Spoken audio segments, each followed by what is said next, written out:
나의 지성소에 들어가 보좌하며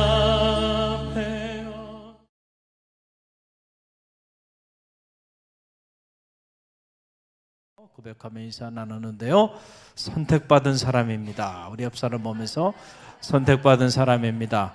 할렐루야. 네.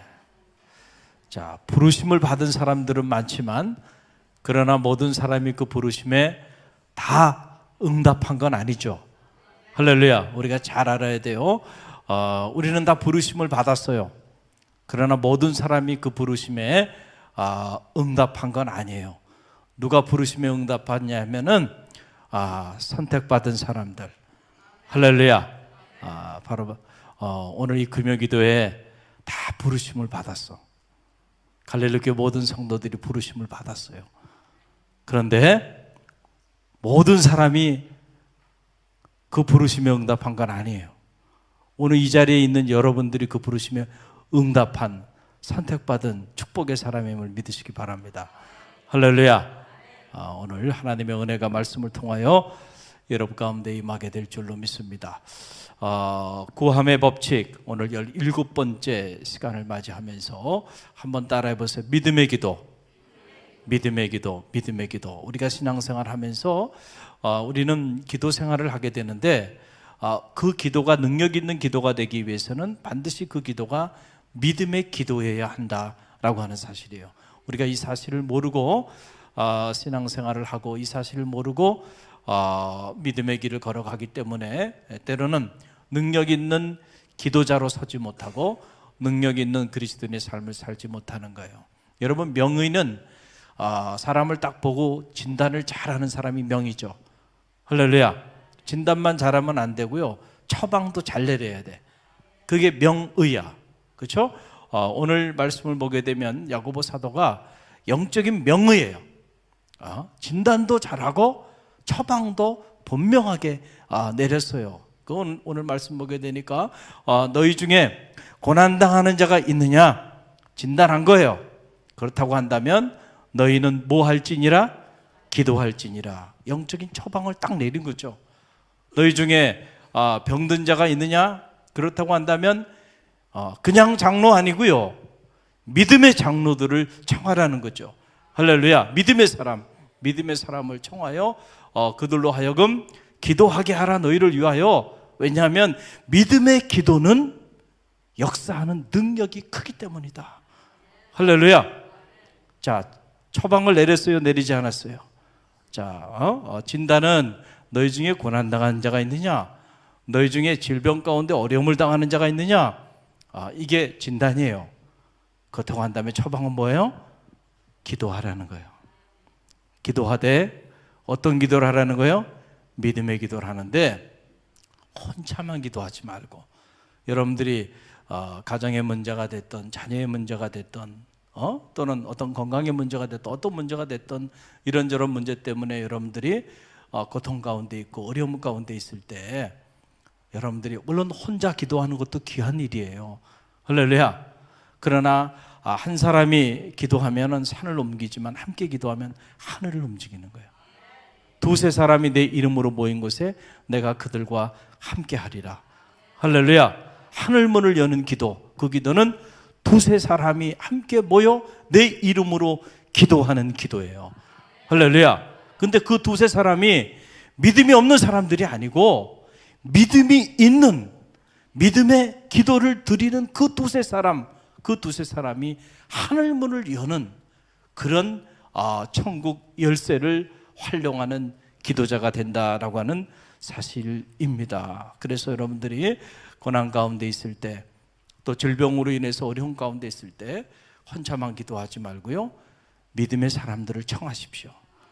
그리고 믿음의 사람들에게 도움을 구하시고 믿음의 사람들에게 중보 기도를 요청하시고, 그래서 그 믿음의 사람의 기도로 인하여, 여러분의 기도도 귀하지만 그 믿음의 사람의 기도로 인하여 혹시 여러분이 연약할 때에 그 믿음의 사람의 그 믿음의 기도로 인하여 여러분의 질병이 치유되고 여러분이 고난 가운데 있을 때 그 고난을 잘 극복할 수 있는 용기를 갖게 된다 라고 하는 그런 사실이죠. 할렐루야.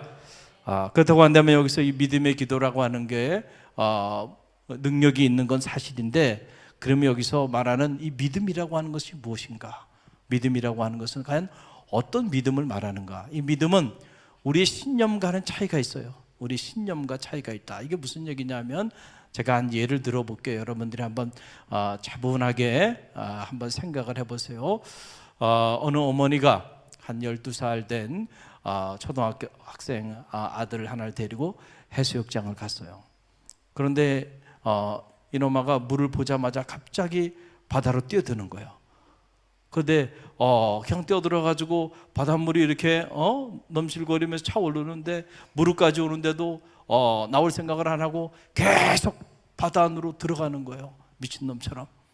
그러니까 이 어머니가 너무 놀란 거예요. 그래가지고 갑자기 그 구조대원을 불러가지고 구조대원이 달려들어가지고 겨우 어렵게 이 아들을 건졌어요. 그리고 어머니가 아들에게 얘기합니다.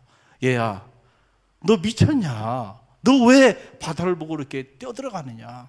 그랬더니 이 아이가 하는 말이, 교회학교 선생님이 자기에게 얘기해 줬는데 믿는 자에게 능치 못함이 없다 그랬고, 그리고 모세 이야기를 해줬나 봐요. 모세 얘기했는데 모세가 홍해를 가르고 바다 밑으로 지나갔다는 얘기를 해가지고 얘가 그런 신념을 가진 거야. 그 자기도 할 수 있을 것이라 생각하고, 그리고 바다를 보는 순간 됐다 싶어서 그냥 달려 들어간 거야, 이놈의 자식이.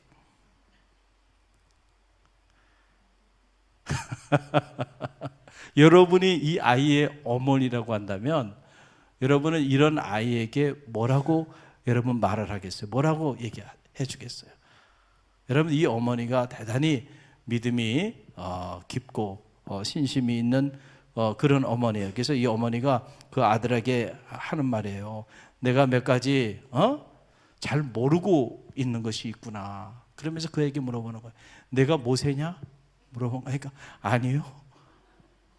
하나님이 너 보고 저 바다를 가르라 그랬냐? 아니요. 그런데 너는 내가 모세도 아니고 하나님이 너 보고 저 바다를 가르라고 하지도 않았는데 왜 너는 그 바다를 가르기 위해서 달려들다가 죽을 뻔했냐? 어머니가 그렇게 얘기를 하신 거예요. 할렐루야. 그때 이놈아가 하는 말이 그 얘기를 하는 거예요. 저는 모세가 아니지만 하나님이 혹시나 그 바다를 가르실 줄 알고 자기가 그렇게 시험 삼아서 그렇게 했다는 거예요. 그러니까 이 어머니가 하는 말이 그 얘기하는 거예요. 모세는 하나님이 그 홍해를 가르라 그랬어. 그래서 모세가 그 홍해를 가른 거야. 할렐루야. 그런데 하나님은 너에게 저 바다를 가르라고 시키지도 않았는데 왜 네가 하나님을 시험하면서 저 바닷속으로 뛰어드냐는 거죠. 할렐루야.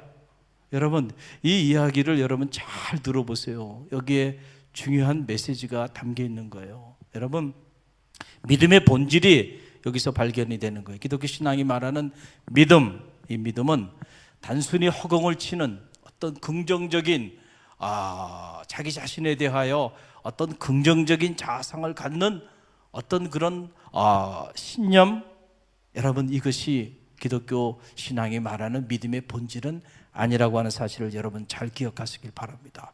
그래서 요즘 한국교회가 심리학에 쩌든 교회가 되고 말았어요. 어떤 경우에 이런 심리학적인 차원에서 자기 신념을, 긍정적인 신념을 갖게 하는 여기에만 초점을 맞추게 되고 그걸 통해서 이렇게 믿음의 길을 걸어가게 만들어버리는, 여러분, 이거는요 기독교 신앙이 말하는 믿음이 아니에요. 할렐루야. 여러분, 믿음의 기도 해놓고 목사님이 찬물을 끼얹는 것 같아서 죄송해요. 그러나 여러분 잘 들어보세요. 이게 믿음이 아니에요. 할렐루야. 기독교 신앙이 말하는 믿음은 철저히 믿음의 대상이 되는 하나님과의 깊이 있는 관계, 그 관계에 기초를 하고 있다는 거죠. 믿는 자에게 능치 못함이 없느니라 했을 때 그 믿음은 철저히 하나님의 약속에 근거한 믿음이라니까요. 할렐루야. 어떤 믿음이요? 하나님의 약속에 근거한 믿음이에요. 그래서 요즘 우리가 로마서를 쭉 새벽에 묵상하면서 이 사실을 다시 한번 발견하게 되잖아요. 오늘 이 밤에 다시 한번 여러분에게 말씀을 드립니다. 로마서 4장 9절로 4장 19절에서 22절 말씀인데 화면에 나오죠. 저와 여러분이 함께 읽어봅니다. 그가 백세나 되어 자기 몸이 죽은 것 같고 사라의 태가 죽은 것 같음을 알고도 믿음이 약하여지지 아니하고 믿음이 없어 하나님의 무엇을 약속을 의심하지 않고 믿음으로 견고하여져서 하나님께 영광을 돌리며 모하신 약속하신 그것을 또한 능히 이루실 줄을 확신하였으니 그러므로 그것이 그에게 의로 여겨졌느니라. 아멘. 할렐루야. 아브라함은 믿음의 조상이죠. 믿음의 조상. 그러니까 아브라함이 가진 그 믿음이 우리의 믿음이 되어야 되고, 오늘 야고보 사도가 말하는 믿음의 기도는 바로 이 아브라함이 가진 그 믿음 위에 세워진 기도를 말하는 거잖아요. 할렐루야. 그럼 아브라함이 가진 그 믿음은 이 어린아이가 하나님이 그를 부르지도 않았고 하나님이 그에게 너 이 동해바다를 갈러 그리고 그리로 지나가 특별히 그에게 지시하지도 않았어요. 단지 그가 그냥 자기 스스로 하나님을 시험하고자 그냥 나아간 거예요. 하나님과 아무런 관계없이. 지금 아브라함의 믿음은 그런 믿음인가요? 아니죠. 아브라함이 창세기 12장에 보게 되면 내가 너를 지시할 땅으로 가라. 아브라함의 마음에는 지금 갈대아 우르르 가고 싶었어요. 그 마음의 계획이 그곳에 가서 먹고 살고자 했는데 아버지 데려가 죽은 다음에 거기에 이제 친척들이 살고 있고 거기에 문명의 이기들이 자리하고 있는 자리니까 거기서 편하게 먹고 살라고 생각하고 마음의 계획을 가지고 있었는데 하나님은 아브라함의 그 마음을 알고 너 네 계획 내려놔. 너 그 뒤로 가지 마. 내가 지시할 땅으로 가. 할렐루야. 하나님이 아브라함에게 지금 지시하신 거예요. 그러면서 하나님이 약속하신 것이 뭐예요? 첫째, 뭘 약속하셨어요? 내가 너로 큰 민족을 이루게 하리라. 따라해보세요. 큰 민족을 이루게 하리라. 큰 민족을 이루게 하리라. 내 이름이 창대케 되리라. 따라하세요. 할렐루야. 복의 근원이 될지니라.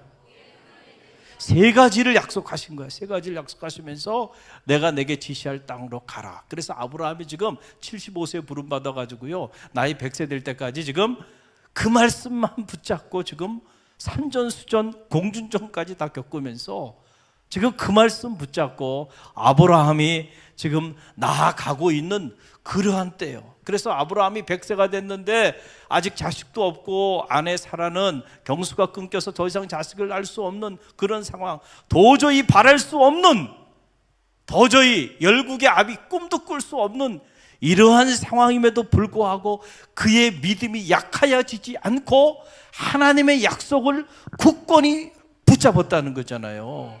할렐루야. 그 믿음으로 그가 의롭게 된 거예요. 그러니까 지금 아브라함의 이 믿음은 허공을 치는 믿음이 아니고 하나님의 약속에 근거한 믿음이죠. 할렐루야. 그러니까 하나님이 지시하시는 그곳으로 나아가면서 하나님이 머물라고 하는 그 자리에 머물면서 하나님께 나아가는 그런 믿음이잖아요. 할렐루야. 그러니까 우리가 하나님의 말씀에 순종하면서 드리는 기도, 그 기도가 사실은 믿음의 기도인 거예요. 믿음의 기도라는 게 다른 기도가 아니고요. 그러니까 우리가 하나님의 말씀대로 살지도 않으면서 믿음의 기도를 드릴 수 있을까요? 하나님의 말씀대로 우리가 살지 않는데 믿음의 기도를 드릴 수 있는 사람은 아무도 없어요. 그건 믿음이 아니에요. 기독교 신앙이 말하는 믿음은 그런 믿음이 아니에요. 하나님의 말씀, 있으라 하는 곳에 있고 가라 하는 곳에 가고 하라 하는 것을 내가 하면서 드리는 기도, 그 기도가 능력 있는 기도가 돼요. 왜냐하면 그 기도는 바로 믿음의 선상에서 드리는 기도이기 때문에, 믿음의 기도이기 때문에, 믿음의 기도는 반드시 역사하는 능력이 나타나요. 왜냐하면 하나님이 가라, 하나님이 하라 하는 일을 하는 그들에게는 반드시 하나님이 그들의 문을 열어주시고 길을 열어주시고 그들과 함께 하셔서 하나님의 역사를 이루심으로 그들을 하나님의 축복의 통로, 능력의 통로, 생명의 통로, 복음의 통로로 쓰시기 때문에. 할렐루야. 그래서 그런 사람들의 기도는 능력이 있다는 거예요. 능력이 있다는 거예요. 그래서 우리가 이 두 가지를 점검해 봐야 돼. 하나는 뭐냐면은 믿음의 기도를 생각할 때 과연 우리가 하나님 말씀대로 지금 순종하고 있는가, 하나님 말씀대로 살아가고 있는가라고 하는 것을 점검해 볼 필요가 있고, 또 하나는 나를 향한 하나님의 말씀이 있는가라고 하는 거예요.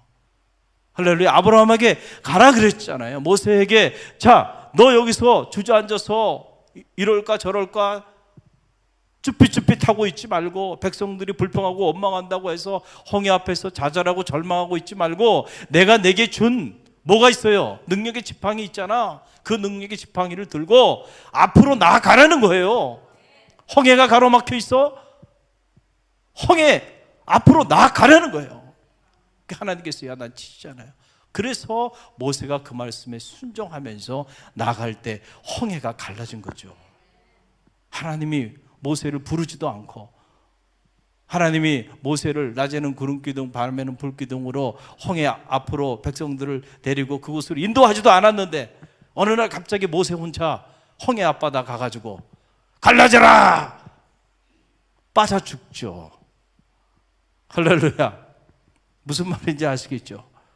그래서 우리가 항상 이 능력 있는 기도, 응답받는 기도, 역사하는 기도를 하기 위해서는 두 가지를 점검해야 한다. 하나는 내가 말씀 위에 서 있는가라고 하는 거고, 또 하나는 오늘 나를 향한, 그렇다고 한다면 하나님의 말씀, 다시 말하면 레마가 있느냐라고 하는 거예요. 여러분, 하나님의 말씀은 언약이죠. 테스타멘툼이라, 올 테스타멘툼, 뉴 테스타멘툼. 이 구약 성경은 옛 언약, 신약 성경은 새 언약, 우리를 향한 언약의 말씀인데, 이 말씀은 전체로는 로고스라 그래요. 그런데 특별히 나를 향한 메시지가 있어요. 그걸 레마라 그래요. 레마. 우리가 하나님의 말씀을 들을 때, 또는 읽을 때, 또는 묵상할 때, 할렐루야, 그럴 때 하나님께서 나에게 강하게 나를 향한 생명의 메시지를 선포하여 주세요. 지금 이 시간에도 여러분을 향한 생명의 메시지를 선포하여 주고 계신 거예요. 그래서 어느 순간에 그 말씀을 듣는 순간에 내 가슴이 뜨거워지고 내 생각이 바뀌고, 그리고 그 말씀이 나에게 힘이 되고, 그리고 내가 그 말씀을 붙잡고 다시 일어설 수 있는 용기를 갖게 되는 그 말씀이 있어요. 그걸 레마의 말씀이라고 우리는 이렇게 얘기하는 거예요. 제가 우리 유학 시절에 저희 둘째가 많이 아픈 거 여러분 다 잘 알잖아요. 더 이상 설명하지 않아도 우리 교우들은 너무너무 잘 알고 있죠. 그 고난의 시절에 하나님이 제게 준 레마의 말씀, 빌립보서 4장 6절로 7절 말씀이었어요. 아무것도 염려하지 말고 오직 모든 일에 기도와 간구로 너희 구할 것을 감사함으로 하나님께 아뢰라. 그러면 모든 지각에 뛰어난 하나님의 평강이 그리스도 예수 안에서 너희 마음과 생각을 지키시리라. 할렐루야. 도저히 서 있을 수 없는, 마음은 무너질 대로 무너지고, 마음은 찢어질 대로 찢어지고, 좌절과 절망 속에, 낙심 속에 그렇게 자리하고 있었던 바로 그때 어느 날 새벽에 기도하는데 하나님께서 나에게 이 음성을 들려주시더라고요. 할렐루야. 그리고 그 말씀을 붙잡고 기도하기 시작하니까요, 그때부터 하나님의 역사가 나타나기 시작하는 거예요. 그래서 다 죽어가던 우리 아이가 놀랍게 회복되어지는 기적을 체험하는, 할렐루야. 이게 심장을 이식해야만 하는 상황인데 이식하지도 않고 더 이상 수술하지 않고 하나님이 치유하여 주셨잖아요. 그 여러분들 보고 있잖아요. 지난주에도 와서 예배 드렸죠. 얼마나 예쁜지. 저는 걔만 보면 정말 그냥 너무너무 예뻐가지고, 여러분은 뭐 못 보시겠지만 사무실에 딱 들어오면 사무실 문을 딱 닫아요 제가. 그리고 우리는 애정 행각을 벌입니다. 끌어안고 그냥 너무 예뻐가지고 그냥 몇 번을 끌어안고 또 끌어안고 남다른 하나님의 은혜를 덧입은 자식이잖아요.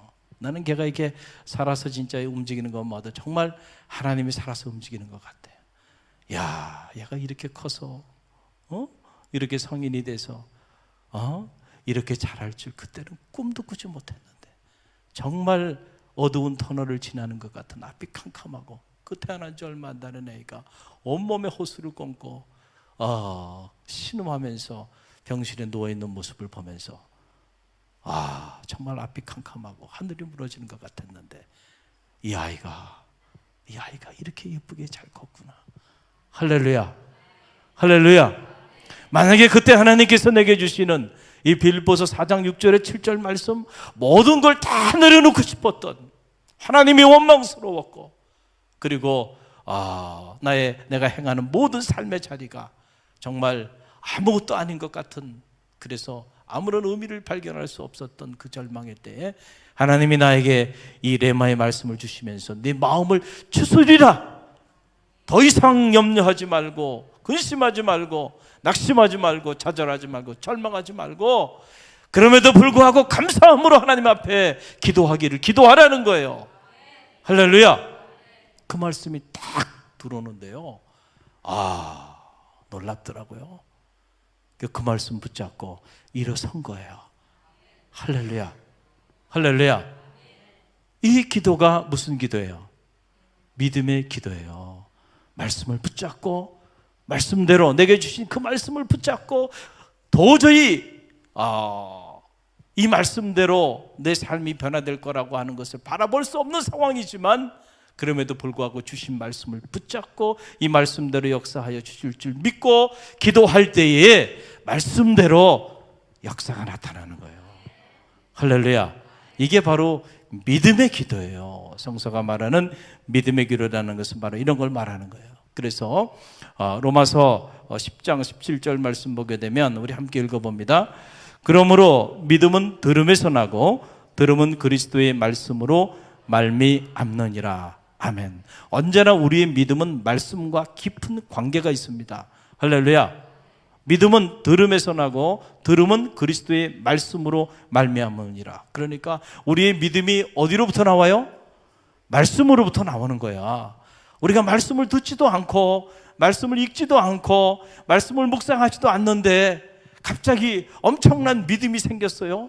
그렇다고 한다면 제가 방금 전에 말씀드린 것처럼 그 아이 꼴이 되는 거예요. 갑자기 바닷물로 뛰어들어가거나 높은 빌딩에서 아파트 16층에서 어느 날 갑자기 뛰어내리거나 이런 일들이 일어나는 거예요.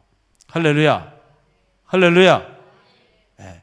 그리스도의 말씀으로 말미암으니라. 믿음이라고 하는 것은. 그래서 너희가 내 안에 거하고 내 말이 너희 안에 거하면 무엇이든지 구하라. 그리하면 얻으리라 그랬잖아요. 너희가 내 안에 거하고, 그러니까 내가 주님과 깊이 있는 관계 안에 있고, 그리고 주님의 말씀이 내 안에 거하게 된다고 한다면 그때 우리가 입을 열어 구하는 모든 기도는 하나님이 다 응답해 주시겠다는, 이것이 바로 믿음의 기도예요.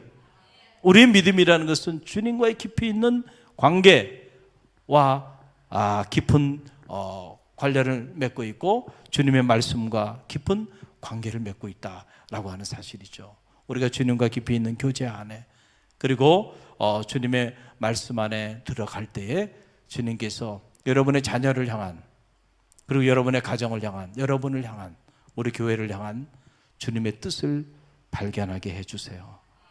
그래서 우리가 허탄하게 괜히 하나님을 시험하는 이런 기도를 하지 않고요, 나를 통하여, 우리 자녀를 통하여, 우리 가정을 통하여, 우리 교회를 통하여 이루고자 하시는 하나님의 목적을 이루어드리는 믿음의 기도를 하나님 앞에 올려드리게 된다라고 하는 사실이에요.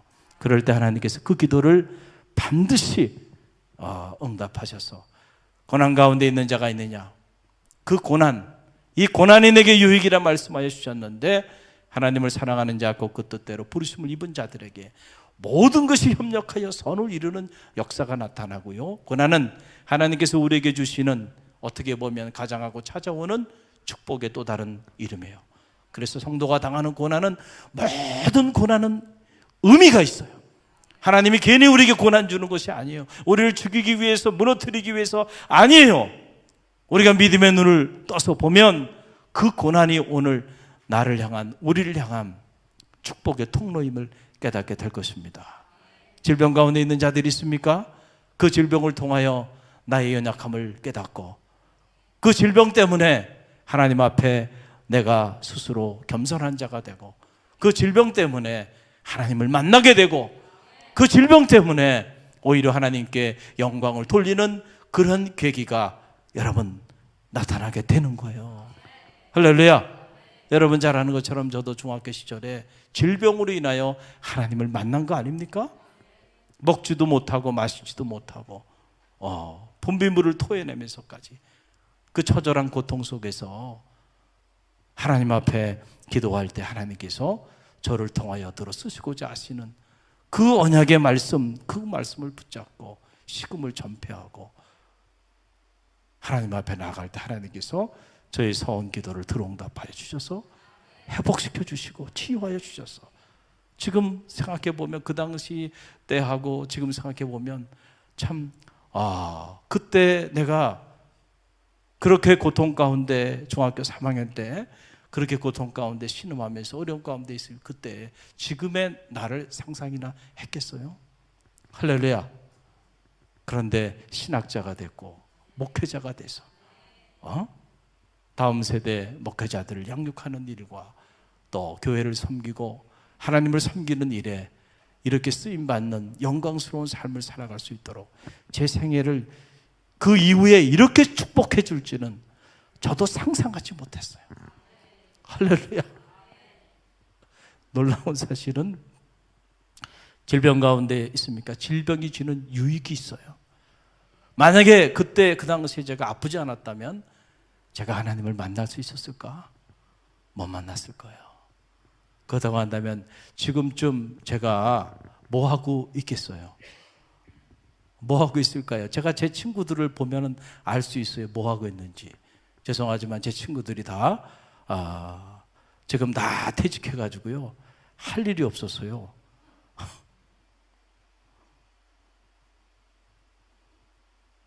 백수가 가로 산다는데요. 정말 제가 봐도 좀 불쌍해요. 지금 저 나이 때가 가장 불쌍한 나이대. 제가 보니까 그렇더라고요. 50대 초 중반. 어떻게 보면 낀 세대, 이 세대가 우리 세대는 무슨 영어 세대도 아니고 컴퓨터 세대도 아니고요. 바로 윗세대들은 그래도 직장 생활해서 정년 은퇴할 때까지 평생 한 직장에서 이렇게 잘 지낼 수 있었지만은 그러나 저희 세대 50대 초 중반 되는 요 세대는 그것도 안 되는 세대 아니에요. 40대 후반부터 직장 생활 하고 그래도 다 옷 벗고 나와야 되는. 그게 50대 넘어가면서 다 나와가지고요. 흔들리는 터전이에요.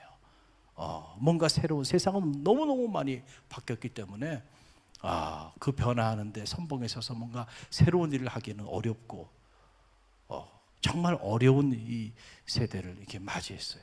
그 제가 이렇게 보면서 내가 주님을 알지 못했다면 특별히 제가 그 청소년 시절에 몸이 많이 아프지 않았다고 한다면 그렇다고 한다면 나도 저렇게 살아가고 있을 텐데 만약에 살아있다면 건강하게 할렐루야 감사해요. 제가 감사하니까 또 마음에 상처가 돼요. 저는 앞으로도 70까지 얼마나 감사한지 몰라요. 은퇴해도 하나님의 일을 할 거예요 저는. 그러나 갈릴리 교회와는 관계없이 할렐루야 딱 은퇴하면 난 떠날 겁니다. 그러나 하나님 부르시는 순간까지 하나님의 영광을 위하여 살 거예요. 얼마나 감사해요. 할렐루야. 질병이 주는 교훈이에요. 때로는 질병이 우리에게 이런 놀라운 우리도 알지 못하는 새로운 축복의 문을 열고요. 할렐루야. 질병 때문에 내가 주님을 만날 줄 누가 알았겠어요? 질병 때문에 내가 하나님 앞에 소원기도해서 주의 종이 될 줄 누가 알았어요? 그 질병 때문에 주의 종이 돼서 신학교의 문을 두들겼고, 신학교의 문을 두들겼기 때문에 80년대 그 어려운 시절에 여러분 유학을 가고 공부를 하고, 그리고 들어와서 대학에서 교편을 잡고, 또 이렇게 아름다운 교회를 섬기고, 앞으로도 또 섬기고, 또 앞으로 저를 통해서 행하실 하나님의 미래를 생각해 보면 너무너무 감사해요. 다 덤으로 사는 인생이야. 그 이후의 인생이라고 하는 것은. 할렐루야. 사랑하는 성도 여러분, 고난당하는 자가 있습니까? 오늘 이 밤에? 그리고 질병으로 인해서 어려움 가운데 있는 이들이 있습니까? 낙심하지 마시길 바랍니다. 믿음의 기도는 역사하는 능력이 있습니다. 할렐루야. 여러분이 혼자 기도하는 것도 중요하지만은, 그러나 믿음의 사람을 청하세요. 그리고 믿음의 사람과 함께 기도하세요. 그럴 때 하나님께서 여러분의 고난을 변화시켜서 오히려 축복의 통로로, 그리고 여러분의 질병을 변화시켜서 하나님을 만나게 되는 그런 놀라운 역사를 이루어 주실 줄로 믿습니다.